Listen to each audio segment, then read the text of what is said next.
Kompyuterlar ixtiro qilinishini bilasizmi? Kompyuterlar ixtiro qilinishi birgina odam yoki bitta narsa bilan bog'liq emas.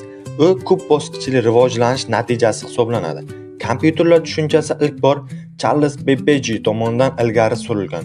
U 1830-yillarda Analytical Engine deb ataladigan mexanik hisoblash mashinasi loyihasini yaratgan. Bu qurilma hozirgi kompyuterlarning asosiy prinsiplari, xotira, hisoblash, boshqaruvni o'z ichiga oladi. Birinchi dasturchi Ada Lovelace va Babbage mashinasi uchun algoritm yozgan va tarixda birinchi dasturchi hisoblanadi.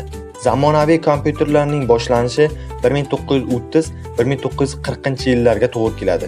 Elektron kompyuterlar paydo bo'la boshlagan yillar hisoblanadi.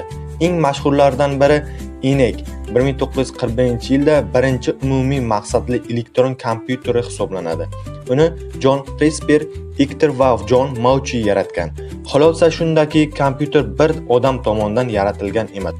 Video yoqqan bo'lsa, obuna bo'ling va like tugmasini